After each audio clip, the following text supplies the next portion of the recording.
I grew up in Sweet Springs, a small farming community in Missouri. I had good role models in my granny, who spoke the truth about Jesus into our lives daily, and my mom, who was a Sunday school teacher. However, I thought church was boring and didn't want anything to do with it. I wanted to play sports, chase girls, and have fun, which led to going to parties and drinking.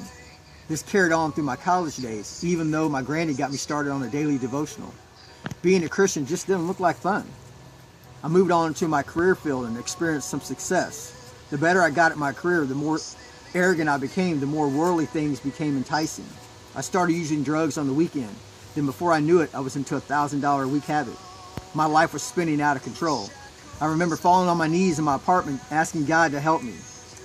He took me back to my hometown, then I picked up another drug habit. During this time, I met Sarah, a co-worker who had been raped by a friend. During this, we began to lean on each other and became good friends. I didn't want anything more than that, although the Lord was telling me that she would become my wife. I was growing tired of this drug life I had been living for the past 2 years, and on February morning in 1998, I said, this is it. I flushed him and move on. I get a second chance at my career. We had an opportunity to move to Michigan, and I told Sarah that she could come with me if she wanted to. I knew that she left her family and everything that she had ever known, that she would never leave me and always be by my side. We knew we needed God if we were going to make it, so we found a church, Woodward Baptist. Jack was a powerful preacher, and many Sundays his sermon moved me to tears. But this October 2002 Sunday, it was different. I felt a presence like something I had never experienced. I went back home to our apartment, went to the bathroom, got on my knees, and confessed my sins, put my faith in Jesus. Jesus Christ has changed my life. I know love because of my mom and my grandparents. I saw how to care about people who the world looked beyond. But I began to understand to put others before myself. How to love others, not for what I can get, but what and how I can give. The Lord led us to Boise, Idaho, where we began to study the Word after church service on Sundays. He then took us to Indianapolis, where we became part of the church. We became youth leaders, Sunday school teachers, went on mission trips, and I became an ordained deacon. You see, He orchestrated all of this for His honor and His glory. He put people on our paths each step along the way to encourage our walk with Him. Our desire to spend time with Him increases daily. We do a daily morning devotional together.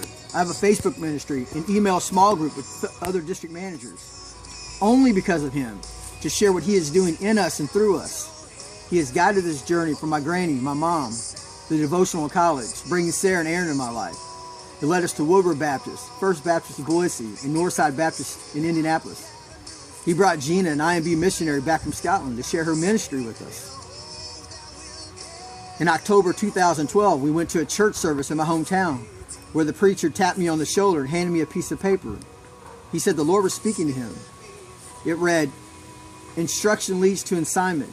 Heading into a time of instruction followed by significant assignment." I was asking the Lord for a sign, and here it was. But I'm serving the church, and I'm having great success in my career. This past February, I received another award from my company. I went back to my room and asked myself, is this going to be my legacy? Am I going to do church and chase my American dream?